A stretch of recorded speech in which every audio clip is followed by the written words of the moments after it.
Hebrews. This is Prophets of Awakening.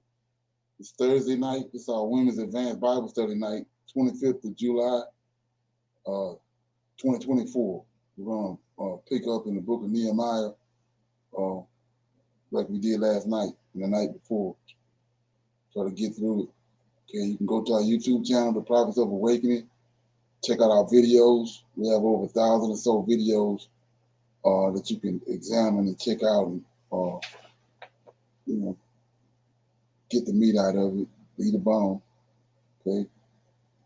These videos will connect dots for you and lead you into the truth of the Holy Scriptures. And if you like what you're hearing and receiving, I'm asking you to like, share, and subscribe to the channel. It'd be greatly appreciated.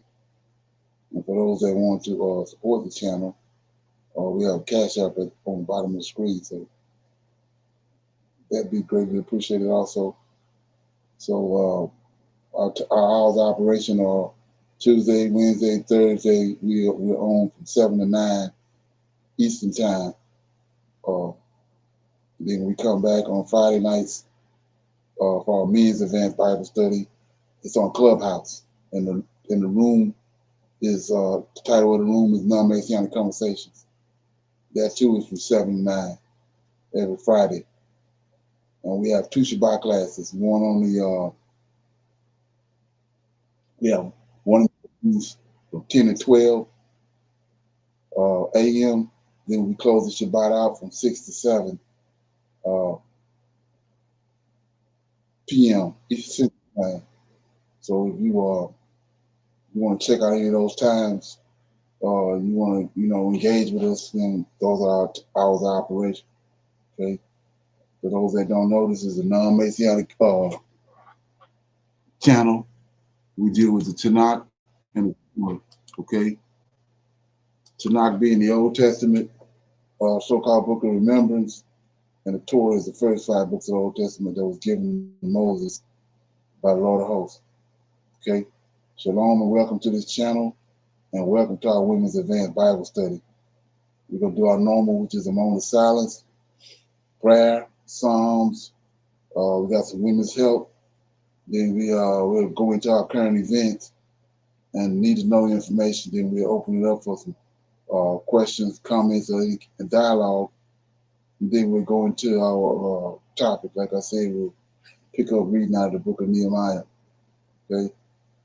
This moment of silence is for the Lord of Hosts and all that he's doing to bring about our prophesied deliverance in these last days. Okay. Oh Lord, we come this day, bow down, honoring you and praising you and believing in you. And we thank you for your wisdom and the knowledge that you have poured out upon us. And through your prophets, you have revealed the times that we as Jacob's children would endure the tribulation. Keep us, O Lord, and guide us and deliver us. We see you now within the Holy Scriptures. And we trust you with all our heart and all our soul. Keep not thy silence any longer, but shine forth on our enemies with thy great power and thy great glory. Peace be unto you. Okay, so with that being said, I'm going to read the Psalms. Shalom, everyone. I'll be reading Psalm 73, the Psalms of Asaph. 1. Surely God is good to Israel, to those who are pure in heart. But as for me, my feet had almost slipped. I had nearly lost my foothold. For I envied the arrogant, when I saw the prosperity of the wicked. They have no struggles. Their bodies are healthy and strong. They are free from the burdens common to man. They are not plagued by human ills. Therefore, pride is their necklace. They clothe themselves with violence. From their callous hearts comes iniquity. The evil consents of their minds know no limits. They scoff and speak with malice. In their arrogance, they threaten oppression. Their mouths lay claim to heaven, and their tongues take possession of the earth. Therefore, their people turn to them and drink up waters in abundance. They say, how can God know? Does the Most High have knowledge? This is what the wicked are like, always carefree. They increase in wealth. Surely in vain have I kept my heart pure, in vain have I washed my hands in innocence. All day long I have been plagued, I have been punished every morning. If I had said I would speak thus, I would have betrayed your children. When I tried to understand all this, it was oppressive to me, till I entered the sanctuary of God. Then I stood under final destiny. Surely you placed them on slippery ground, you cast them down to ruin. How suddenly are they destroyed, completely swept away by terrors. As a dream with when one awakes, so when you arise. O Lord, you will despise them as fantasies. When my heart was grieved and my spirit embittered, I was senseless and ignorant. I was a brute beast before you, yet I am always with you. You hold me by my right hand. You guide me with your counsel, and afterward you will take me into glory, whom I have in heaven but you. And earth has nothing I desire besides you. My flesh and my heart may fail, but God is the strength of my heart and my portion forever. Those who are far from you will perish. You destroy all who are unfaithful to you. But for me, it is good to be near God. I have made the servant Lord my refuge. I will tell of all your deeds. Psalm 73, 1 through 28. There, when I was looking at this, it referenced First Chronicles 6:31 through 3, and it talks about David and Esau. It says 31, First Chronicle 6 and 31. These are the men whom David put in charge of the service of songs in the house of the Lord after the ark rested there. They ministered with song before the tabernacle of the tent of meeting until Solomon built the house of the Lord in Jerusalem, and they performed their service according to their order. So one thing, I really hadn't researched who was Asaph. So I said, well, let me find that out. So Asaph is a masculine name of the Hebrew origin derived from Asaph, meaning collector, means a gathering of people. Um, so I looked at it a little bit more, and it talked about David and Asaph, who wrote these songs in Psalms. And Asaph was a Levite. He was a descendant from the Gershon, sons of the Levite. And he had sons. Asaph had sons, four sons he had. Um, but all in all, from this particular Psalms 33, what I gather here is that when Asaph looked around and saw that the wicked was seemingly being prospering and not being punished, it was like God had gone away and hadn't looked at them, but then he knew that he had, because everything that was done in the darkness came to light, and all the things that they were doing um, that was against the Lord of hosts, they were going to be, things got destroyed because they were going to have to pay for that. Thank you, Shalom. Right, yeah, yeah. So back to that ASAP thing. That ASAP was David. David was a musician. A lot of people don't really understand that part of it, but that goes back to the gifts and the melanin that the Most High gave him, and that was dominant and apparent upon the Levites. Like I said, what you see when you start looking at Ben Franklin, Thomas Jefferson, and all that, just like they duplicated our scriptures with the New Testament, that's who they try to act like. The Most High tells us in, I think it's, I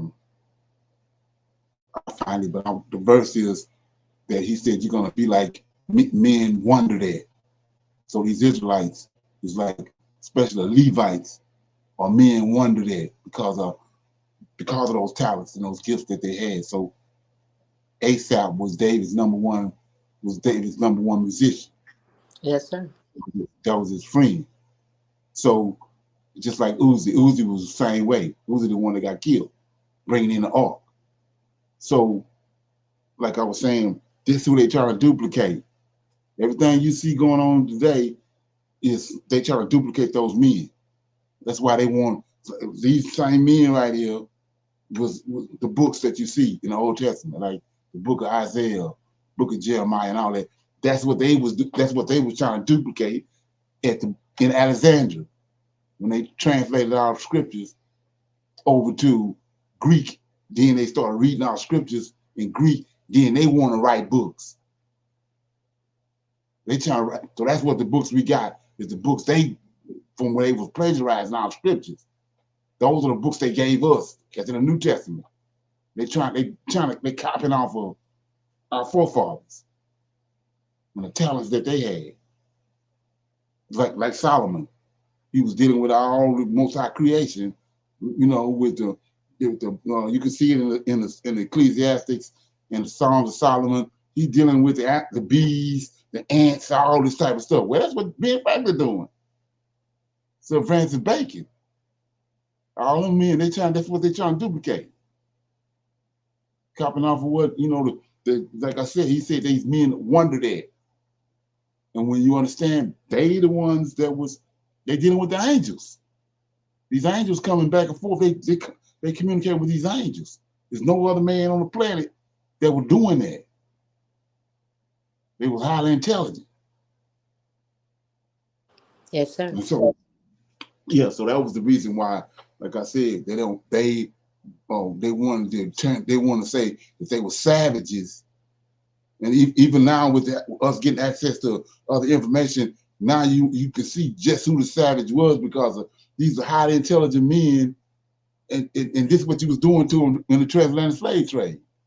That's why they changed their names. They didn't want the people to know how inhumane they were, because these was highly intelligent men, non-violent, no nothing.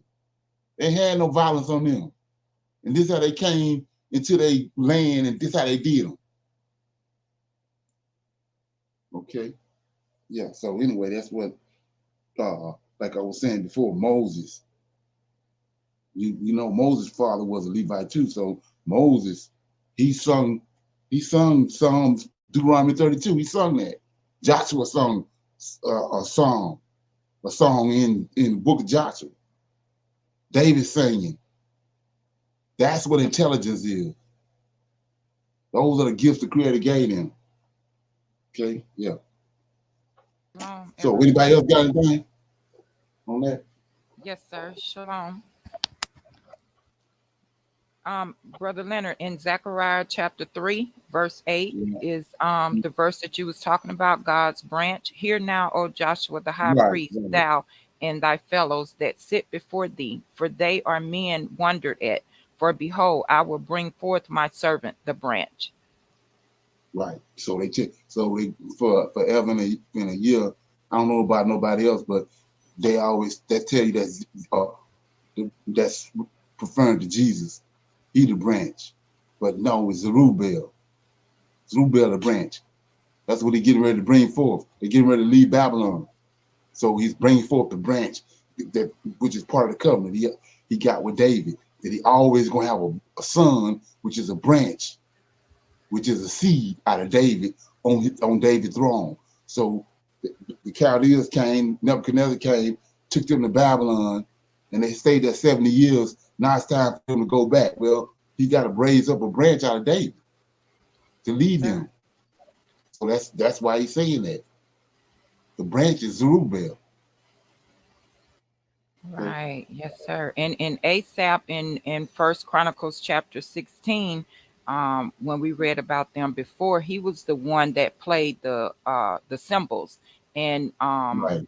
he was also in David's song of thanksgiving. Right. Exactly. Right. That was Hmm. it. Him and the guy Uzi, all Right. them.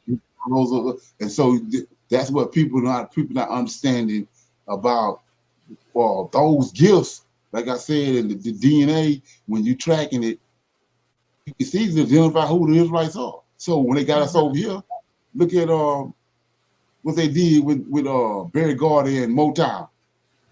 They already knew that. So they can get back then, even today, they get, especially back then, they get any 5 men and start a group. They was making money hand over fist with the what they call the spinners, all these different Harold Melvin and the Blue Notes. They can get any 5 Negroes and they become famous. It was because of those gifts they had. Right. Yeah, they knew that. Even the women, they get any 5 women and sign a contract with them in Motown. Poof, they go off. They become famous because that was common. Wow. That was common among us Yes, because sir. of who we were. Yeah, Oh, praises. Yes, sir. that's all. Shalom. Sister Michelle, what that was Zachariah's what chapter? Zechariah chapter 3, verse 8. Thank you, ma'am. Thank you. Yes, ma'am. Right. So we had our women's health moment. So Yes, sir. Shalom, everyone. Please know that the information that is shared is intended for general, informational, and educational purposes only and is not medical advice or recommended treatment. Tonight, we will look at the dangers of aluminum foil. Many of us eagerly reach for the aluminum foil, when packaging sandwiches or other food products. While undoubtedly convenient, this practice is harmful to our health. Aluminum foil is a product found in nearly every American home. Many use it to grill meat, fish, and vegetables, bake cakes in the oven, and cover hot dishes. We reach for it out of a habit or to pack food to go. Not everyone is aware of the associated dangers. We risk our health by wrapping sandwiches, vegetables, or fruits in aluminum foil. Aluminum from which the foil is made can be toxic in high concentrations. While most aluminum is expelled from our bodies through urine, it can be extremely dangerous for people with kidney problems. So, what diseases can it contribute to? The accumulation of this element in the cells increase the risk of Alzheimer's disease, osteoporosis, hormonal disorders, and reproductive system problems. The longer food has direct contact with aluminum foil, the more toxic substance leach into it, increasing the health risk. One type of food in particular should never be wrapped in this kind of foil is acidic food products. When they react with aluminum, they form harmful aluminum salts. Food that should not be wrapped in aluminum foil includes citrus fruits, sauerkraut, pickled cucumbers, tomatoes, and apples, only to name a few. The same applies to sandwiches containing these products and foods with many spices. Since aluminum foil can be harmful, how should we store food?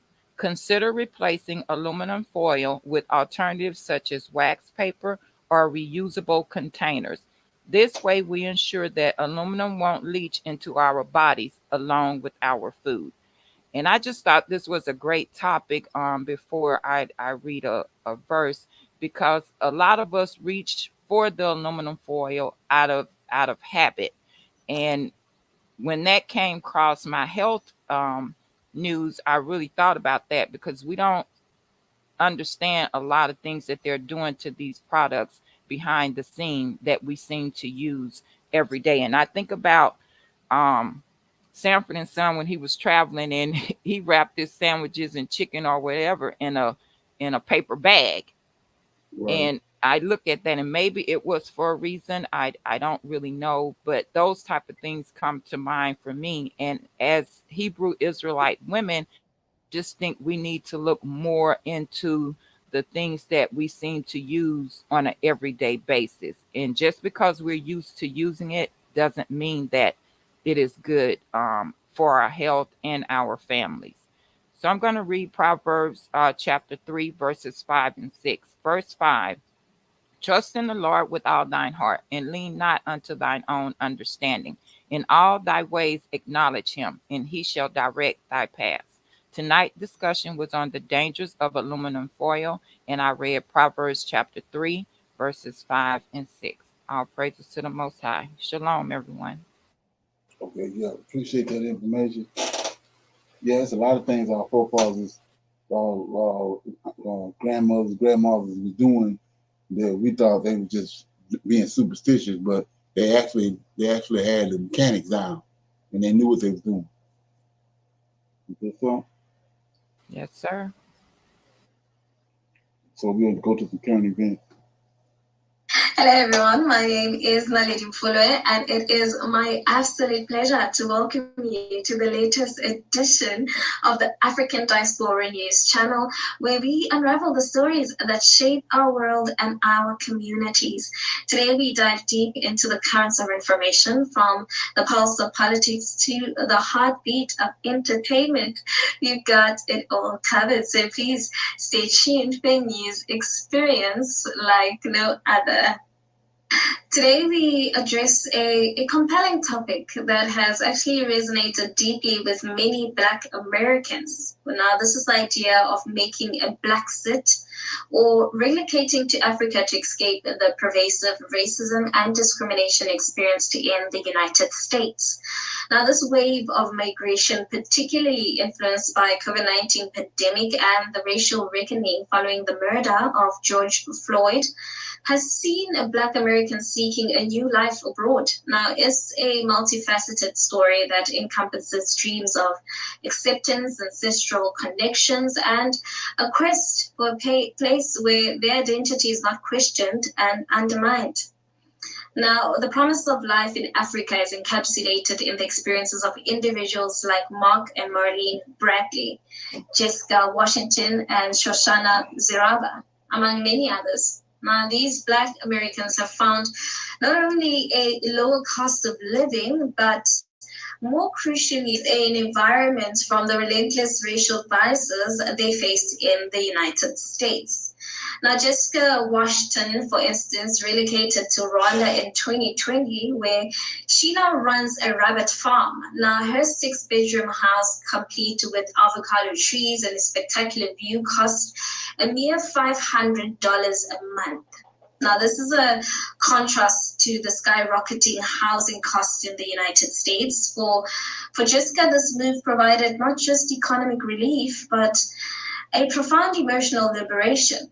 She says that one of the things I wanted to get away from was just a little while was being a Black woman. She said, highlighting the exhausting expectations of the unwavering strength and resilience placed on Black women in America. For some, to move to Africa, it is about reconnecting with ancestral roots. Programs like Sierra Leone's Path to Citizenship and Ghana's Beyond the Return campaign have actively encouraged the African diaspora to come home. Now, these initiatives have seen a significant influx of Black Americans who are eager to actually establish a deeper connection with their heritage, which I find very interesting. You don't get freedom in the United States. You get the illusion of freedom. You get this American dream, which, if you listen to those two words, it is a dream. You never really own your own home. You never do. You're paying property taxes one way or the other. You never get truly organic or clean food, because the soil that the food is grown in, if it's grown in soil and in a lab, that soil is tainted. Everything about America is a facade. Now, I don't want to take away from the good work that a lot of us are doing in the U.S., but the reality is we put forth so much effort in so many different sectors, but we'll never truly get the benefit of our skill set in the U.S. You can't. It's already tainted from the very beginning. You grow a strawberry, that strawberry is not going to be as delicious as it would be in Africa. Now, Shoshana Raba's story is particularly touching. Now, moving to Uganda in 2021 to join her Ghanaian husband, Shoshana transitioned from being a minority within a minority in the US to actually enjoying a communal lifestyle on family land. Now, her presence in Uganda has allowed her to live authentically free from the 1,000 cuts of daily racism she endured in America. As she says, I didn't know the extent of my encounters to racism until I didn't have to do any of that. Now, she reflected, emphasizing the subtle yet pervasive nature of racial prejudice in her former life. Now, if we must be honest, right? Though relocating to Africa doesn't magically erase all challenges, Black Americans often find themselves navigating the complexities of being perceived as foreigners in countries where everyone shares their race, but not necessarily their cultural background. Now, this can unfortunately lead to a sense of othering that can be both surprising and unsettling to them, right? In wrapping up this complex and multifaceted conversation, I think it's clear that the decision to relocate to Africa is deeply personal and layered with both promise and pitfalls.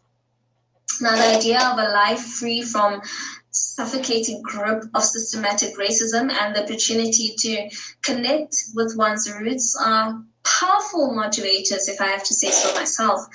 However, prospective Blacksters must approach this journey with a balanced view, understanding that both the potential of liberation and the inevitable challenge of adaptation need to be considered. Okay. Any comments on that? Yeah, so we kind of was talking about this last night. So the reason why I played it was we saw how that when the Chaldeans came, it was prophesied by Jeremiah that the Chaldeans was coming to Jerusalem because of their sins. Their sins had reached up to heaven. So Nebuchadnezzar came. So it was 3 excursions. Nebuchadnezzar came to Israel 3 times. The last time he came, he sacked the temple and burned Jerusalem and burned all the houses, especially the rulers, the rulers of Israel. He burned their houses, and so for people that don't know, if you go to 2 Chronicles, I think it is, Zedekiah, I read that with when Jeremiah 2 baskets of figs.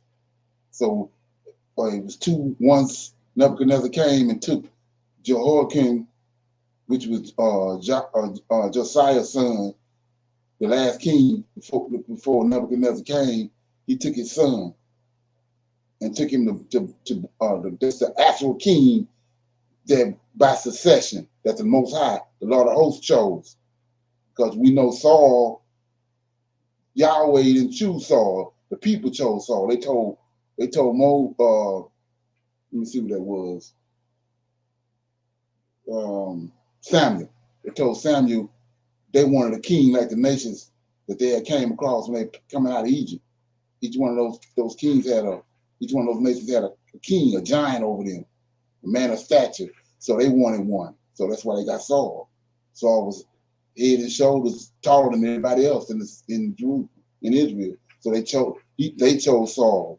Then he got his Messiah, which was David. He chose David. He told Samuel, go and anoint David. So David was a Messiah. He got a covenant with David. He's going to always have a seat on the throne out of David's lineage. So when Nebuchadnezzar came, he took the seed that the Most High had chose, which was Jehoiakim, took him to Babylon, and then turned around and made Zedekiah the king. Nebuchadnezzar chose Zedekiah. So my point is this: when Jeremiah came and sent the letter to him by Barak, they was in the king's house, and he took the letter and burned it. He burnt the letter on the fire in front of all the princes, all the seeds from all the different tribes was there. And he took the letter in front of them and burned it. That's what brought Nebuchadnezzar to Jerusalem. That's why the temple was burned down, and all their houses was burned down, because they burnt his word that Jeremiah had sent. So anyway, it was 3 waves that came there. Okay, so Jeremiah told them they was going to be in Babylon for 70 years. They did the 70 years. That's why when you get to Daniel, look at it right quick. When you get to the book of Daniel, like I said, a lot of people don't know these things. So when you get to the book of Daniel, you understand that it's time appointed, right? Just like what we're looking at right here.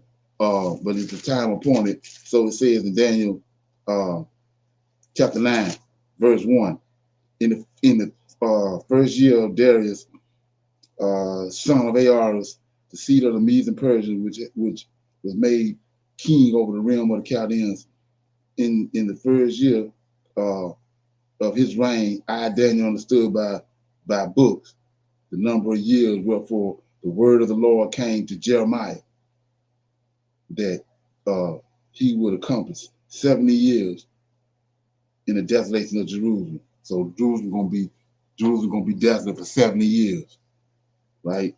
So right here is what I'm showing. That's the point I want to show you. So it says,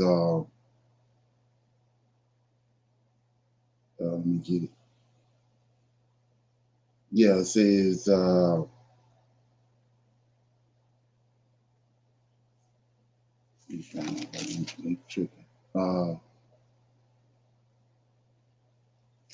this is why Daniel was praying in chapter 9, was that it was 69 years. So they were supposed to be there 70 years.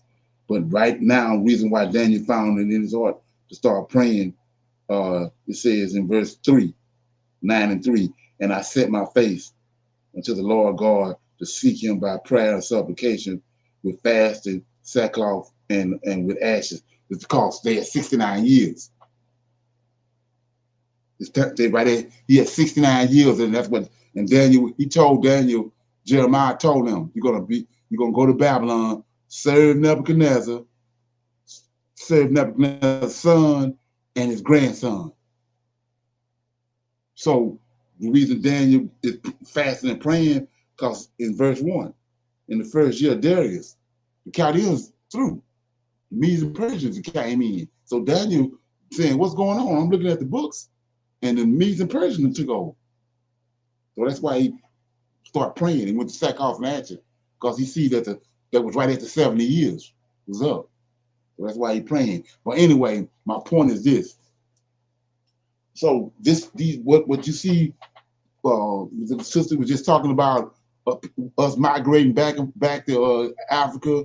You know, you got people going there and you got people coming back. But I'm showing you how that it's the same thing Nehemiah did in the book of Nehemiah. When the time came, when the 70 years was up, they started migrating back. And so guess what? They went there in 3 ways. They left in 3 ways. First, Nehemiah came back. Then Zerubbabel and Joshua came. Then Ezra came. 3 waves. So you look at the same thing. How did we come here? On slave ships. It came in waves. So we see it already started almost right where it started really when the people from Dimona started going back, went over there. And then it's picking up now. Now you got a bigger group of people migrating back over there because it's that time. So you say, well, what are you talking about? the prophecy is that what Solomon was telling them, the very place where you was when this indignation came to a full, wherever you was at, he caused you to be scattered to the different places, wherever, like when they went to Egypt, they came out of the land of Canaan. So when it was time for them to leave Egypt, they had to go back where they came from. They came from the land of Canaan. So when they was in Jerusalem, Nebuchadnezzar got them out of Jerusalem. So when it was time, 70 years is up, he called them to go back to Jerusalem. Well, they got us from the west coast of Africa. That's why we're going back to Africa.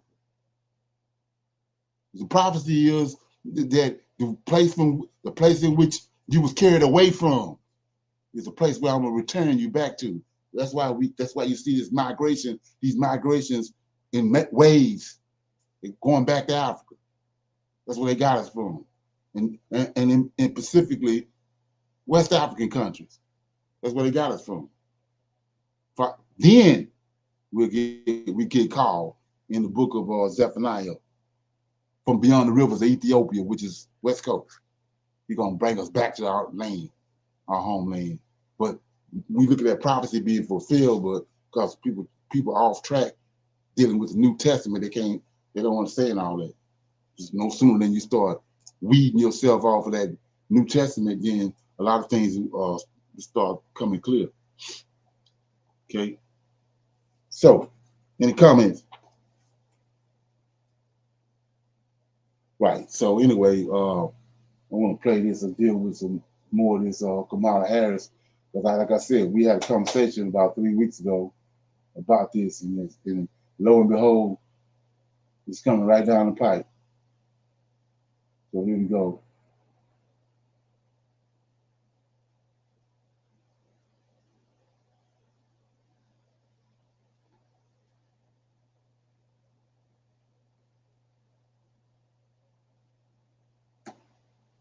Should take it easy. The founder of Win with Black Women, which organized a call of Harris supporters with 90,000 attendees. Also with me are Angela Rye, co-host of the Native Land podcast and former executive director and general counsel to the Congressional Black Caucus, and Alexis McGill Johnson, president of the Planned Parenthood Federation of America and the Planned Parenthood Action Fund. Both Alexis and Angela attended that organizing call, but Joteka, you organized it. So I'd love to start with you. I mean, first of all, who even knew that 90,000 people could do anything all at the same time on the internet without something crashing? But talk to me how it came together and what it was like to get the number of RSVPs, just the interest that apparently electrified a real part of the American electorate. Well, there's just two words. It's Kamala Harris, and it was quite historic to be in unity and in coalition with so many Black women and some of our allies that joined that call as well. And that night we had just a powerful moment of unity, unified around one goal, and that was our commitment to seeing and ensuring that Vice President Kamala Harris is the next president of the United States. And it was great to be there with both Alexis and Angela, who've been a part of the Win with Black Women collective for the last 4 years. So we have been meeting on most Sunday nights for the last 4 years. We came together 4 years ago around our collective outrage against the racism and sexism that we were seeing in the narrative as it related to Vice President Kamala Harris, when she was being discussed as a nominee for vice president on the 2020 presidential ticket. And we kept those meetings going. And on Sunday night, we had a standing call because Black women had been organizing. Beautiful letter that Melanie Campbell penned where Black women were speaking very boldly about our support of the Biden-Harris ticket. And when we got the news, we knew that our agenda was going to shift a bit. And we knew that we were going to have increased interest in the call. But my goodness, the fire that was lit, and we had 44,000, I believe, on the actual Zoom, and another 50,000 Black women that were in Clubhouse and on other Zooms, because we all knew that in that moment, one, we wanted to be united. Two, we wanted to be in sisterhood with each other. And three, we knew we had to get to work. And that was what that call was about. It was about celebrating this historic moment, but it was just as much about getting the work. And that's why you saw the $1.5 million raised led by Star Jones. And you saw, 10,000 women sign up to organize. And this has just caught on, and we're seeing Black men, the powerful call that they had last night, and other allies are following suit and organizing calls, because we are all just excited about Vice President Kamala Harris, not only what she represents, but the incredible record that she has had. Of course it was a standing call, right? I mean, it's like, I guess what, Black women are organizing even when the world is not watching, right? Even when nobody's talking about it, the work goes on, the fight continues. Alexis, I take to heart what Joteka is saying about it wasn't just celebration, it was also marching orders. It sounds like there was kind of, there's the strategy behind all of this, which is not just about protecting Kamala Harris, but also going on the offense in terms of what Donald Trump and his allies may try to do to her in the coming months. Can you talk a little bit about that? Yeah, absolutely. Look, first of all, we've been clear that Donald Trump is an existential threat to the Black community and to all of the rights and freedoms that we care about, to the very democracy that we are trying to save in this moment. I think what felt so powerful on Sunday night, right, is that we are used to being called in to lead. We are used to being called in, and that was actually just the leadership and the work and the brilliance of Joteka and all of our sisters who have been meeting for so long. But this felt like we were in a moment where we had the power to dream, right? It's different. It hits different when you actually see that.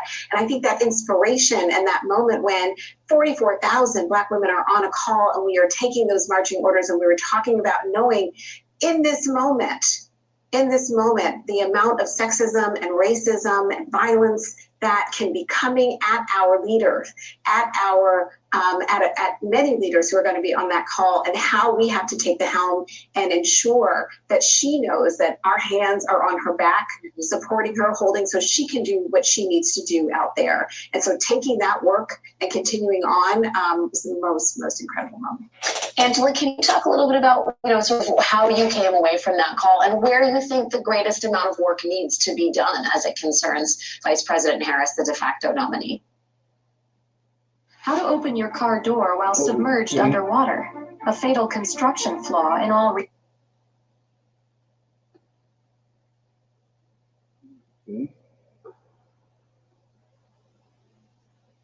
Absolutely. First, I just want to really take this time to honor the work, the toil that when we don't see it, that Joteka Edie puts into these calls with Win with Black Women.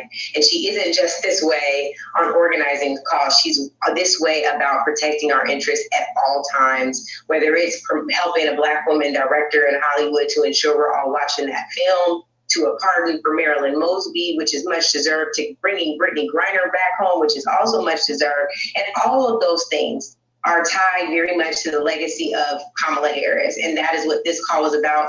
I was on the call and got off because I was at the Roots concert with my family in Seattle.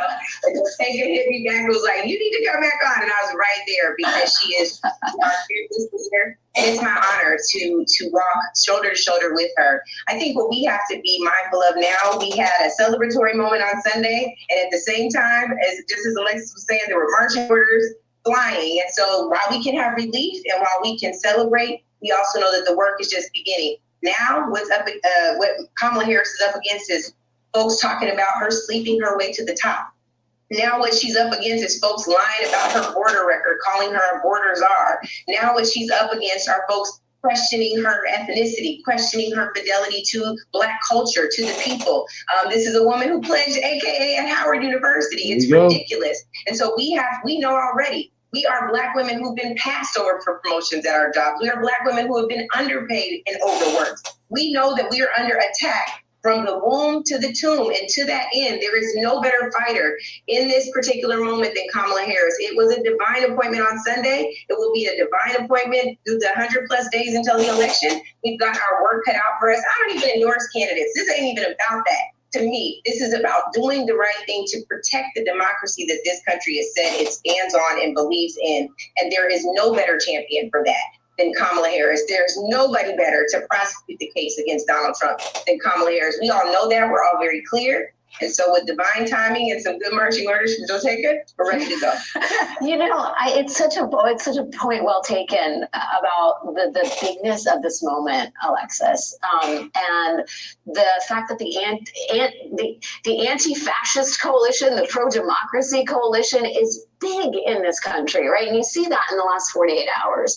I do wonder whether you think this moment upends the traditional political playbook, right? I mean, because we're talking a lot about what states are must win, right? And Ron Brownstein at The Atlantic brings the sort of shadow of Obama to this moment and suggests that some people think the gains that Kamala Harris could generate over Biden among the key elements of the old Obama coalition, so that's young people, minorities, college-educated whites, could exceed any erosion she might experience with working class and older white voters. Nominating a Black woman would challenge the belief that politicians have to appease older white voters in order to be successful. Is that true now? Does it have to be true? Or can the country evolve?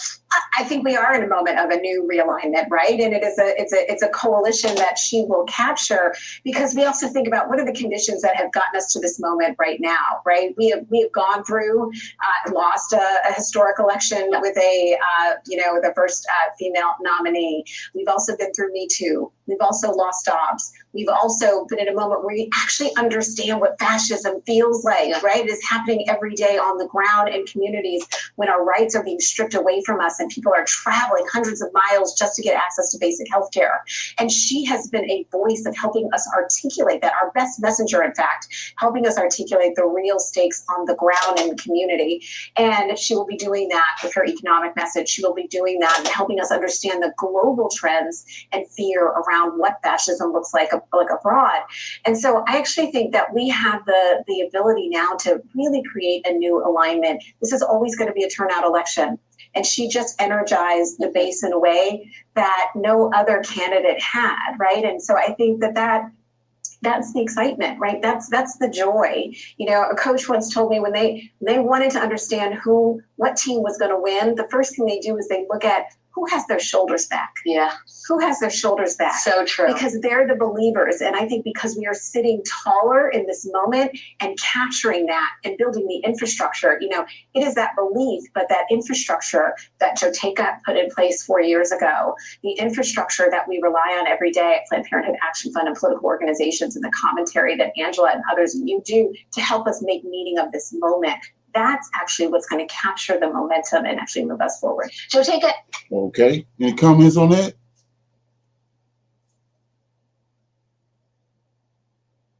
Shalom, everyone. A lot of people saying, she's not Black, she's not this, color on it, right?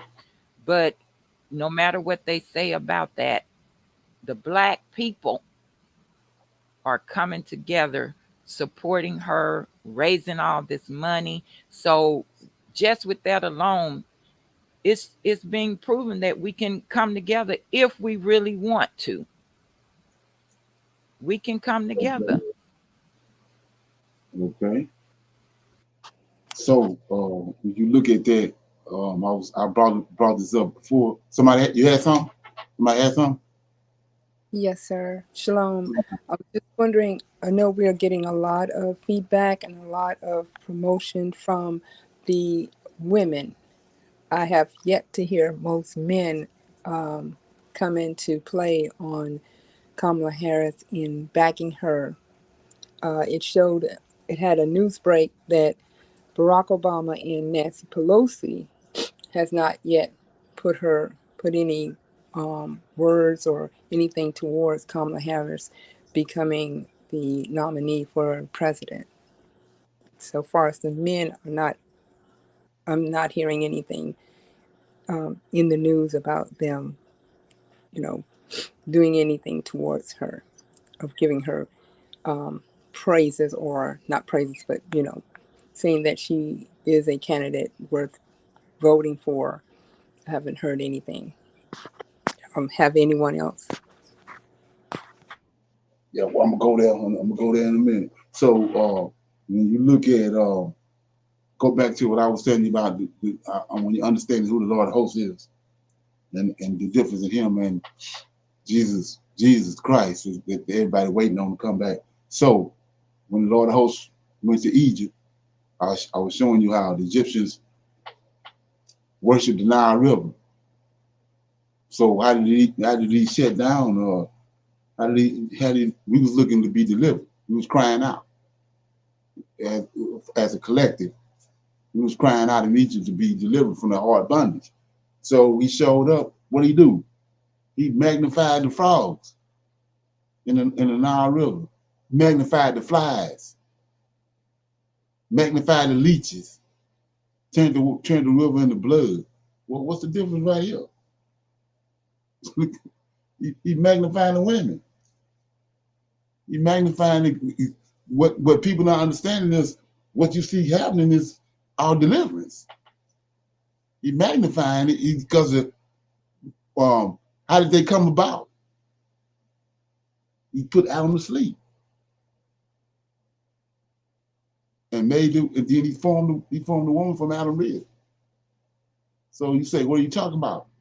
In the beginning, in Genesis chapter 6, didn't he make the creeping things? Didn't he make the frogs? And the flies and the gnats and all that he brought on Egypt? It's the same thing happening now. He's doing the same thing now. This is what people not, this is how you write a divide who JC is and who our real Redeemer and Savior deliverer is. That's all we're looking at. He's magnifying the situation. And so you say, what you talking about? Well, he recompensing what they used. He recompensing on their head. They created these women.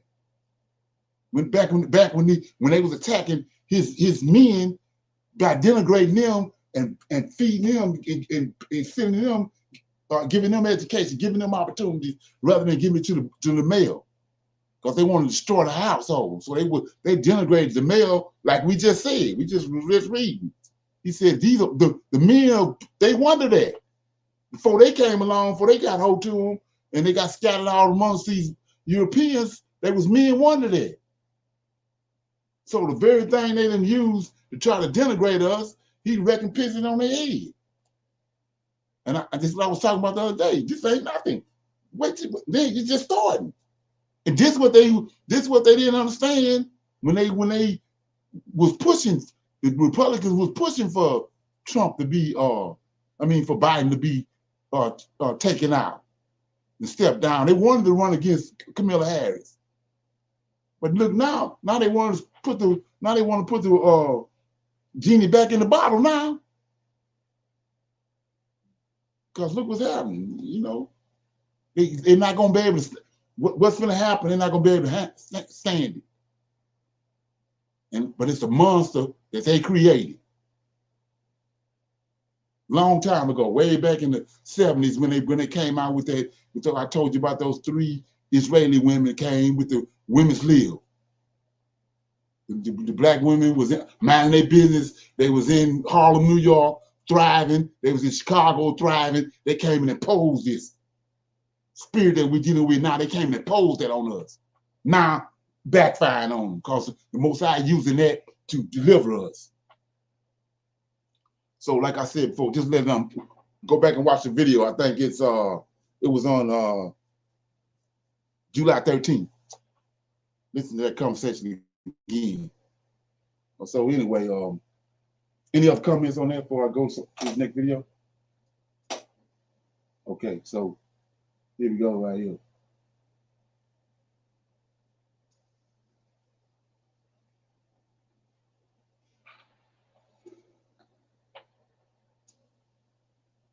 Done. It's been very interesting the last few days with a lot of the black men weighing their opinion on the Kamala Harris situation. Some black men are interested in voting for her, and then you have other black men who are not. I talked about that extensively in a video on my channel, how black men are turning their back on Kamala Harris. And such is the case for a brother like this. Dear black men, please remain strong. There's going to be a pressure on us to vote Democratic and for us to endorse Kamala Harris. Do not fall for the symbolism. Do not fall for the chucks and pearls. As black men, our vote is highly needed, and there's already talk about black men can't be trusted to vote for Kamala Harris. Well, you're exactly right. We're not falling for you're not black if you don't vote for Joe Biden. We're going to logically make an informed decision. Kamala Harris has already went on record saying she would not pass any bills or laws that would directly benefit African Americans. So black men, let's be very careful. Let's be able to deal with the criticism. Let's be able to deal with being called sellouts. Let's be able to deal with being called racist. Because right now, the Democratic Party needs our vote for Kamala Harris to be president. And they're already saying we can't be trusted. Well, you're right. We can't be trusted. We're going to make an informed decision. Kamala Harris, sit down. What are you willing to do for the black race other than falsely represent us as a black woman with chucks and pearls in your sorority? Black men, it's going to get hard. We are under attack, but we must remain strong. But then there are other black men out there who are really pushing the issue. Now, again, I don't have any personal vendetta against the brothers that want to vote for Kamala Harris. I can understand that it's bad on both sides for African Americans. I can get it, right? I'm not here to judge the brothers. Tariq Nasheed shared a tweet from this brother who really posted a long soliloquy about why he is voting for Kamala Harris. Now, this is a brother called the BNB Empower Network. Now, I want you to hear this, and I want you to see if this applies to you. Black men are riding with hashtag Biden Harris. Hashtag black men leaders and allies of support for Biden Harris. We as black men and leaders in our communities who choose democracy over fascism recognize our critical voices in the conversation about the future of our nation. Too often society says that black men don't show up or we are not engaged. It couldn't be further from the truth. From Vote to Live to Cairo's Democracy Project to Democracy in Action, we speaking the truth to our neighbors. Black men are riding with Biden. We as black men won't be silent in 2024. President Joe Biden and Vice President Kamala Harris continue to provide positive, transformational, and inspirational benefits to the lives of black men, even if the policy doesn't explicitly say black men. Now, this is very important.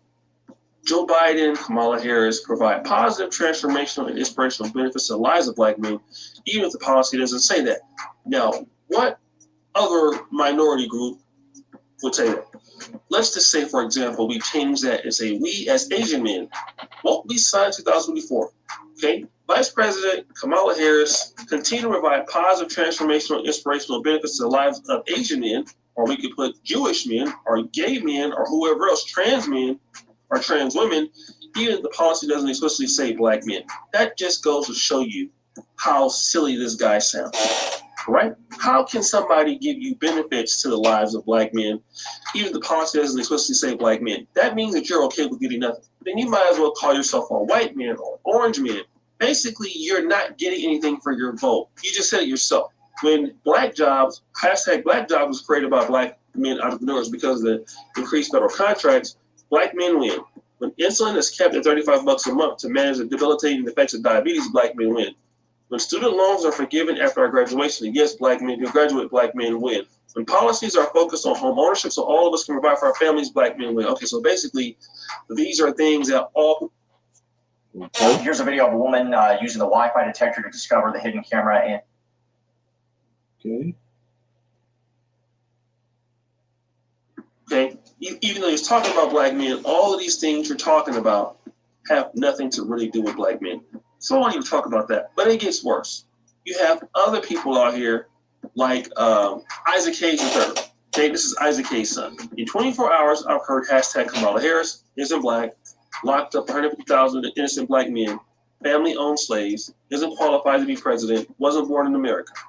Let this be a lesson to anyone aspiring to do something great. No matter, be it the truth, people will lie and hate on you. It's part of the journey. Keep going. Then somebody comes, lay your edges, B. Lay your edges, B. They post these receipts on him. Kamala Harris is the descendant of an Irish slave owner in Jamaica. Research by Irish historian reveals U.S. President slave-owning Esther Hamilton Brown was born in Co-Antrim in 1776. Now, his response to that was, this boy went back to 1776, LOL. I mean, just trying to defend the lies, right? Then there's Roland Martin. It's time to get information. There is no way in hell we're going to let Donald Trump win. Kamala Harris for president is a choice. Now, again, I'm not upset with any of these guys for this, but as black men who do represent a certain level of money, influence, skill as a group in America, it's like 20 million of us. The question that should be asked is this: what do these black men get for their vote? Because nobody else would vote for Kamala Harris if they didn't do that. Now, let me just give you my honest opinion. Black women have every reason to vote for Kamala Harris. It makes sense for them to vote for Kamala Harris. Okay? But why are you doing it? Black men don't get anything from the Democratic Party except being second fiddle in the black community. You don't get anything as a minority. In fact, the crime bills are made for you. They want to lock you up more, and you don't get any resources. You know, when I was coming up, my family, I came up in a Democratic black family, not knowing that the policies of this party is one of the reasons why our family was in shambles. Okay? In the neighborhood that I grew up in, it didn't have a lot of resources. There were no resources there, which is interesting because in 1992, the black community was asking for job programs, work programs, things in the black community that could help blacks get ahead. I didn't have that. My dad was on drugs, okay? It was his fault, but he was on drugs. He was digging the crack cocaine. And I didn't have a whole lot of resources to put me onto the right track. It just wasn't there. And I got lucky because my life could have went a whole nother way. And I've seen so many families who basically didn't stay together because of Democratic policies. You see them break up, and you see the debilitating effects. Forget diabetes, Democratic Party ideology. These guys are going to support Kamala Harris largely because they hate Trump. But what are you going to actually get? And I can see guys want to go to Trump for the first time because, well, you've been dealing with Democrats for 60 years, you're not getting anything. And that's what I want to know from Roland Martin. What are you guys getting? I would say these guys are getting nothing at all. And it's just to be on that bandwagon. And the only thing that you can, basically not be told is, well, you're not misogynist. Like, if you don't vote for Kamala Harris, you're sexist, you hate black women, all of these negative epithets, which is not even about what we're talking about here. Obviously. Okay. Comments. Shalom. Okay. What I'm seeing is that being that if it was again Biden was up to par to run for president again, the men would be speaking on him because they spoke on him when he became president the first time. Now his second term, he's not there. But as this speaker speaking, as if men do not vote for women because she's a woman. Not so much of what she's going to be doing, because far as the male being a president, they vote for them. Even they have policies or indifference in what they're going to do. Like Joe Biden said, you're not black if you don't vote. Okay, well, he's saying you're against women if you don't vote, you must be against women, if I'm saying it, correctly. But again, I'm not seeing why they having a problem with her being, coming in the highlight to be the president, even though she's a woman, even though her melanin is created from two different cultures. Um, it's just something. I don't know. It's just the thing about voting for a male versus voting for a female, because obviously they had to vote for her as a vice president for her to get to be with Biden for this 4-year term. That's all I have to say. Okay. Anybody else?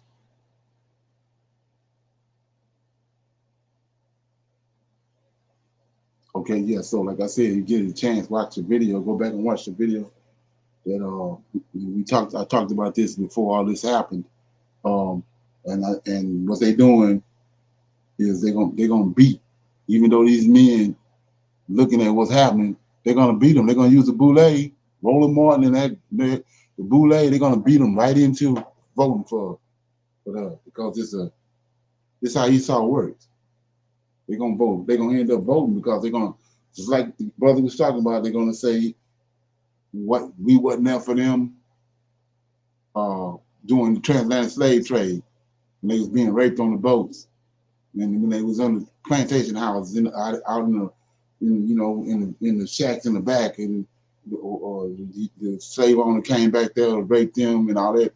We didn't do nothing. So they bringing all that up the guilt trip, and it's going to be like I said, it was I think 70% turnout. They got Obama in the White House. It was 70 or 75%, I think, that turned out the reason how Biden beat Trump the first time. So you're looking at an overwhelming turnout on this right here, because they know just what to do. They pros at this. They don't want Kamala Harris to do what she had to do. I mean, they don't want no black woman in there, but that's where we at. Like I said before, Most High is using their own devices. He turning them on them to deliver us, because of when she win, which I'm getting ready to play that in a minute. When she do win, it's people ain't prepared for what's going to happen. Like I said, you think January 6th was something. You let this black woman beat Trump and see what happens. You bringing this place down and using their own devices that they use to oppress us from back in the day. He using it right now to free us. But what we're looking at is what's going to free us. So let's look at it. Well, I'll open it up. If anybody have any questions, comments about anything before I go into this little dialogue. Anybody got any comments about anything they want to talk about before I deal with this? No, sir. Thank you. Yeah, like I said, here we go. So check this out.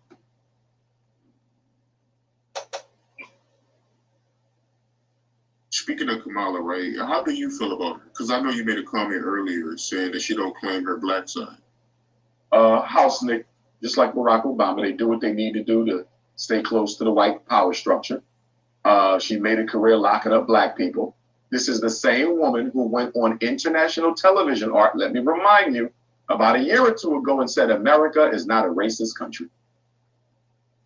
You want me to go vote for a So what you're getting ready to see is, like I said before, the mind of Esau. We looking at it from one perspective, but he looking at it from another perspective. Like I said, it's about the money, the bag. He's been manipulating us 2,500 years, and that's the reason why we where we at, and he's where he at with all the money. So check it out. Called black woman who went on international television and told the world that America is not a racist country. She spit in the face of the family of Trayvon Martin.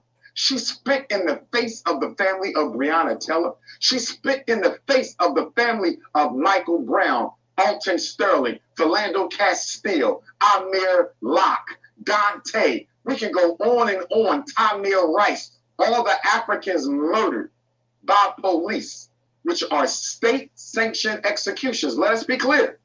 The police are agents of the state. When the police kills a black person, that is a state-sponsored execution. And in response to all this racism, the execution of George Floyd, this part-time black woman says America is not racist. And when I say part-time, Art, I'm not poking fun at her because she's being mixed race. I want to be clear. I'm poking fun at her because she can rarely be found speaking up for black people. My issue ain't her being mixed race. Nobody's responsible for how they come into this world. My issue with her is not identifying with her people. I remember another interview I saw with Kamala Harris, Art, and she said, somebody asked her, what are y'all going to do for black people? And she said, we can't pass laws just for black people. She said this, we can't do things just for black. Well, Kamala Harris, can I ask you a question, Madam Vice President? If the Democratic Party can't do anything just for black people, why did y'all pass a law only for Asians? Why did y'all pass a law only for Native Americans? Why did y'all pass a law only for transgenders? Why did y'all pass a law only for LGBTQs? Why did y'all pass a law only for immigrants? If you can't do anything just for black people, this is what she said. It came out of her mouth. If you can't do anything just for black people, how was it possible for you and President Biden to do all these other things for specific ethnic groups in this country from whose benefit no other group can take anything from? Complete contradiction. Kamala Harris is not for black people. But you know what's going to happen? I'm going to tell you why they went that way. Check it out. If they stay that way, they could flip her out. This is how Esau think right here. For the sake of conversation, because Joe Biden did pass her his nomination, even though it's not his decision.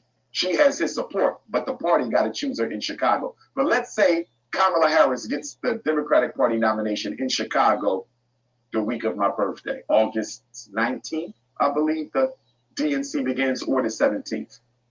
Anyhow, here's why they're going to go that way, Art. Why are the Democrats about to give us the first woman president in American history? I'm going to tell you why. In 2022, check it out, there were 10 million more women registered to vote than men in America. Now I'm talking everybody, Art, black, white, red, yellow, brown, gay, straight, everybody. There were 10 million more women registered to vote than men, even though there's only about 3 more million women than men in this country. Population-wise, there's not a great gender disparity. You only see that when you come to the black community for reasons of extermination, incarceration, okay, miseducation, right, and sexual confusion, right? So outside of black America, the male-female gender balance is almost the same. I believe there's 168 million adult women in America. It is about 165 million adult men in America. So you only have a 3 million person discrepancy. Now, those 10 million votes, there's 10 million more women registered to vote than men are. Elections have been decided by votes less than 10 million. They know You've that. had elections decided by 1 million. You've had elections decided by 2 million. You've had elections decided by 3 million. You've had elections decided by 700,000 votes. If there's 10 million more women registered to vote than men in America across all race, colors, and class, if we nominate Kamala Harris as the Democratic Party's president, can she bring us those women votes? We see them coming now. Undecided women. They knew that. Kamala Harris bring us all the poor black women, the working class black women, the upper class? Can she bring us the white middle class women? Can she bring us the poor white women? They are banking on, Art, the fact that there's 10 million more women than men registered. And if we stick Kamala Harris out there for us, can she bring us the greatest share of those 10 million female votes? Here's what it's going to come down to. Do white women prefer a woman of color or a white man? That's what it's going to. Do white American women prefer to have a white man in the presidency or a woman of color? And you know what I think, Art? I'm not completely decided, but I would say to you, wasn't this question already answered for us when Donald Trump took on Hillary Clinton? Did not America's white women choose Trump over Clinton when it came time for the Electoral College to cast them votes? They went with Trump. So if they chose Trump over Clinton, here's the question, Art. If American white women chose Donald Trump over Hillary Clinton the first time Trump ran against a Democratic female, why would they switch and choose Kamala Harris over Trump the second time? If they chose Trump over a very well experienced, very popular Hillary Clinton the first time, why would they switch and now choose a black woman, half black, half South Asian, half East Indian? Why would they choose a black woman over Trump when they didn't even choose Hillary Clinton over Trump? So now here we go. We back to what I said about Egypt. This is where they don't know nothing about the Lord of Hosts. Same thing happened. We went in the book of Judah. Nebuchadnezzar sent all those letters out to all the people and told them, send some soldiers to help me fight against the Syrians. And the Syrian army was so massive, they knew they're looking at the Syrian army and looking at Nebuchadnezzar, and they don't know nothing about the Creator. They don't know the God of Israel. They don't know what He's capable of.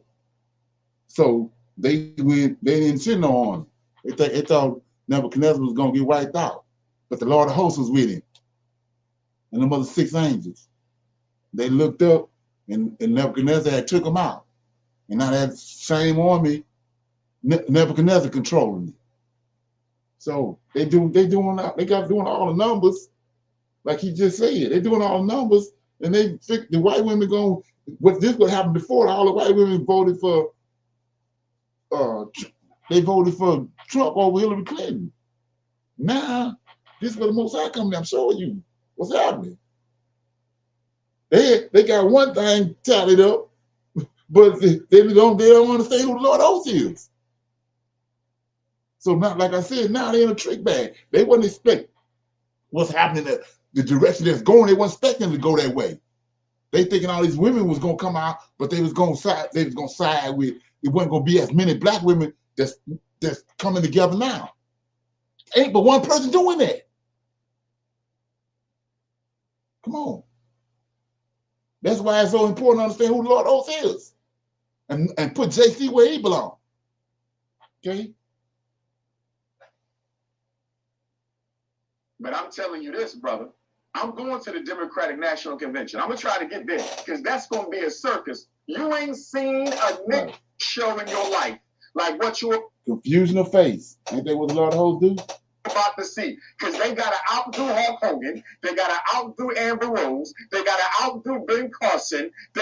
You want to see a house school show in Chicago like you have never seen. I cannot wait to see which rapper. I cannot wait to see which rapper, which basketball player, which football player, which comedian, which actor. I cannot wait to see which one of these house Nick celebrities is going to go to bat for the Democratic Party. And here's my thing, Art.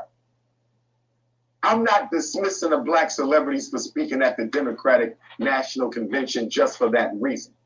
I'm dismissing them, Art, because they're going to go up there, show up and show out for the Democrats without a single promise to their community, without a single pledge to their community, without a single concession to their community. With all we've been through and all we're about to go through, how the hell can you fly your ass to Chicago, basketball player, football player, rapper, actor, dancer, singer, comedian? How can you go up there and show up and show out for Kamala Harris, who never did a damn thing for black people? That's my issue. And I'm going to tell you this right now. Check it out. Every black person listening to me, on November the 5th, this is what a trick is. You need to be in a black community when the election results are read.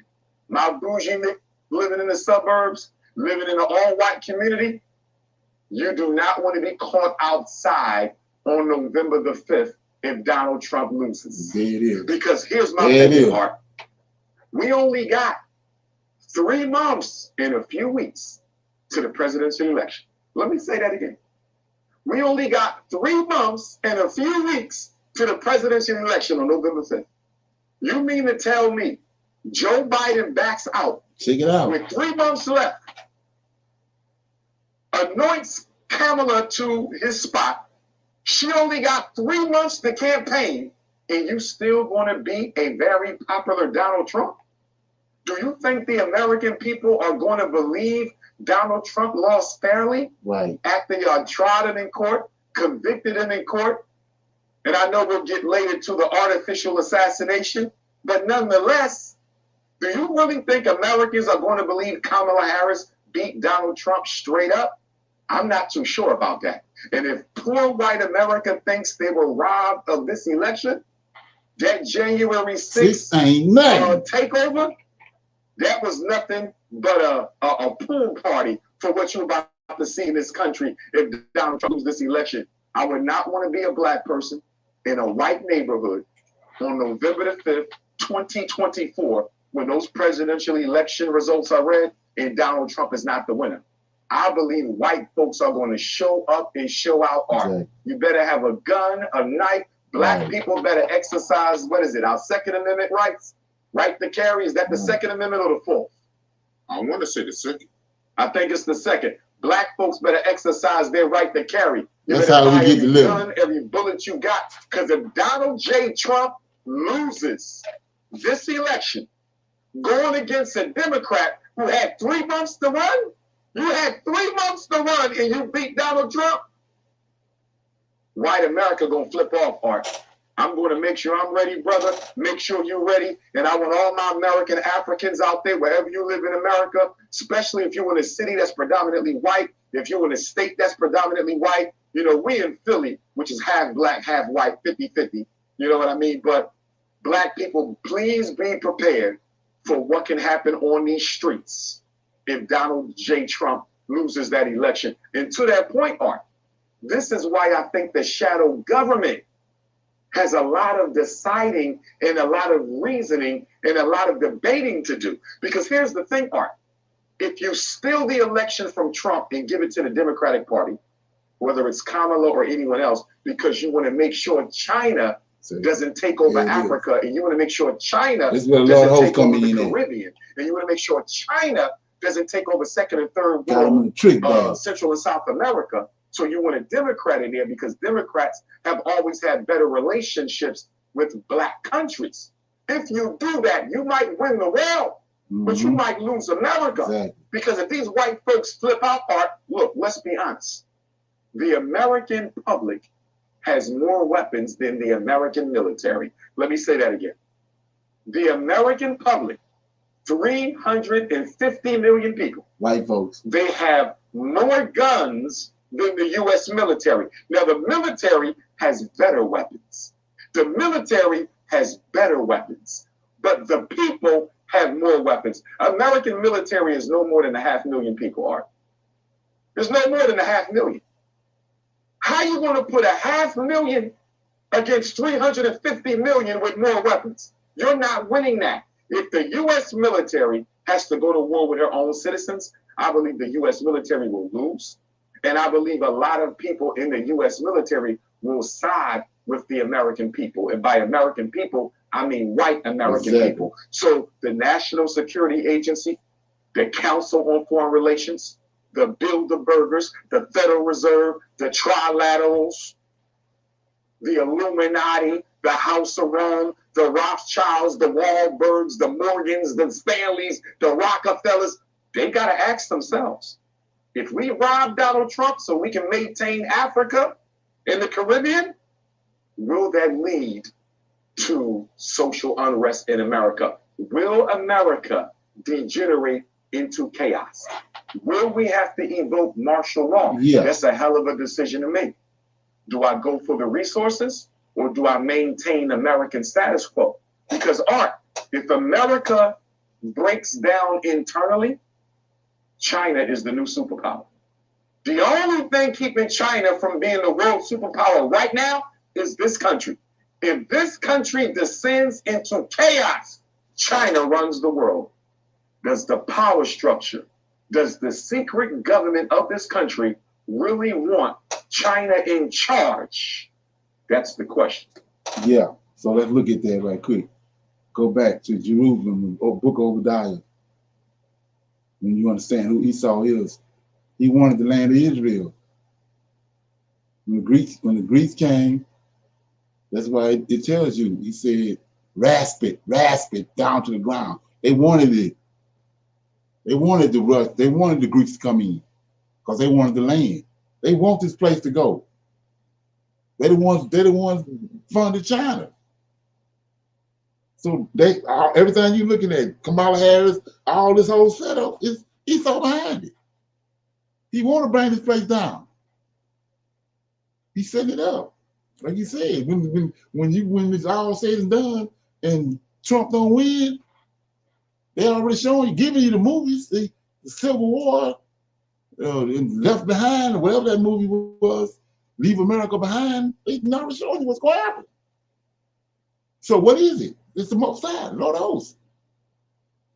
He giving you the word. He got people out there telling you what the truth is, but you thinking that you got a choice. But you want to get that choice for so long. Then you're gonna bring the drama. That's what's coming. That's what's coming. Okay? Yeah, that's real talk. And speaking of Kamala, that's Montel Williams' old joint, right? I believe they dated. But you know, politics and entertainment, those two worlds are very similar. And what I mean by that, people often date and compromise themselves to the top. I mean, the fact that Kamala Harris couldn't find a single black man to marry. I mean, you got to think about this. See, Art, you know, when we start talking about that snow bunny crisis, right? I'm not sure if people really see how deep this goes. See, if Art marries a white woman, it ain't just about you marrying a white woman. You marry her culture. You marry her values. You marry her family. You marry her race. Not only that, you're saying I couldn't find a single black woman on the face of the earth who was good enough to make my wife. When Kamala Harris married that white man, she basically told every black man on earth, none of you are good enough to be my equal. But guess what, Art? Don't be surprised that this whole thing was set up from the beginning by the Saddam government. It is. Don't be surprised. It could have been in the playbook 8 years ago. Yeah, it was. That we're going to make Joe Biden step down on a Sunday. Yeah. No way. No way. That could have been in the playbook to anoint Kamala, and you say why? Why they want Kamala Harris? You know why? India is a world superpower. Come on. India is a world superpower. India is the tech giant of the planet Earth. She has one of the top 5 populations in the world. She's one of the most influential governments on Earth. And America cannot afford for Russia and China to draft India. And now America has to deal with a 3-headed monster. China is already one of the most populated nations in the world and is also one of the most economically powerful countries in the world. India is economically powerful. India has one of the large world populations. And just like China is the Walmart of the world, India is the tech giant of the world. So this could possibly be a play by the power structure to use Kamala Harris to go into India and try to use her diplomatic power to bring India back to America. Because remember, India is a BRICS country. India is in with Brazil, Russia, India, China, South America. She already in BRICS, but she hasn't formally said, I'm riding with China against America. India hasn't formally said, I'm riding with Russia against America. If India decides to ride with Russia and China, America over, we might as well all move out. And that's why I can see this as a diplomatic move. Given the East Indians an American president, that's a hell of a consolation prize. Think about that now. I made one of you the president of our country to stop you from riding with Russia and China. This is a hell of a consolation prize. And let me say this to all my black women out there, because I love my Alpha Kappa Alpha sorority sisters. I love the pink and green. Okay. And I know Kamala Harris is a member of Alpha Kappa Alpha Sorority Incorporated. But this is what I'm going to say to my AKA sisters.